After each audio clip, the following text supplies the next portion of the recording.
आज हामीले यो भिडियोमा हेर्छौं आईपी क्यामेराहरुमा कलर लाइनिङ अथवा वेभी पिक्चर जस्तै पिक्चर जुन छ तलदेखि माथिसम्म सर्ने कलर लाइनिङहरु सर्ने अहिले यहाँ स्क्रिनमा हेर्न सक्नुहुन्छ कलर लाइनिङहरु तलदेखि माथिसम्म सर्दैछ हो यो अब कुनै ठाउँमा धेरै देखिन्छ कुनै ठाउँमा हल्का देखिन्छ तर यस्तो समस्या चाहिँ ठाउँ-ठाउँमा देखिन्छ यस्तो समस्या देखियो भने त्यसको सोलुसन कसरी गर्ने आज हामीले यो भिडियोमा हेर्छौं सबभन्दा फर्स्ट हामीले जुन क्यामेरामा यस्तो समस्या देखाइरहेछ त्यसको आईपी एड्रेस पत्ता लगाउनु पर्छ जस्तै यो क्यामेरा 7 नम्बर च्यानलमा एड छ भने हामीले च्यानल सेटमा गएर 7 नम्बरमा यसको आईपी एड्रेस कति हो त्यो यसको आईपी एड्रेस हामीले टिप्छौं अनि त्यसपछि ल्यापटपमा ब्राउजरबाट यसको आईपी एड्रेस हालेर यसको सेटिङ ओपन गर्छौं र भित्र हामीले एउटा सेटिङ मिलाउनु पर्छ अनि त्यसपछि बल्ल यो प्रब्लम सल्भ हुन्छ यहाँ ल्यापटपमा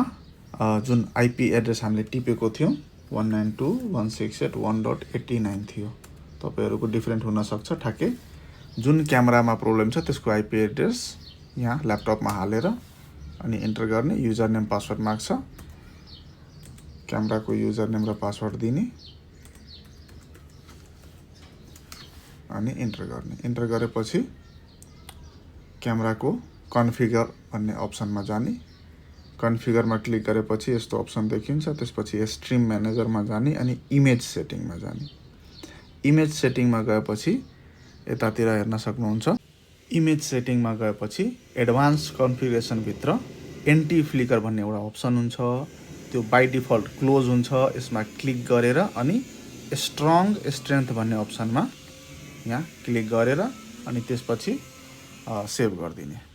त्यसपछि ठ्याक्कै यहाँ सेभ भन्ने अप्सन छ यसमा क्लिक गर्ने अनि सेभ सक्सेस भनेर देखाइदिन्छ अब यो सेभ भइसकेपछि हाम्रो जुन त्यो प्रब्लम थियो त्यो प्रब्लम ठ्याक्कै सोल्भ भइहाल्छ यसरी नै हो आईपी क्यामेराहरुमा कलर लाइनिङ आयो भने त्यसलाई सोल्भ गर्ने तरिका यो भिडियो हेर्नको लागि धन्यवाद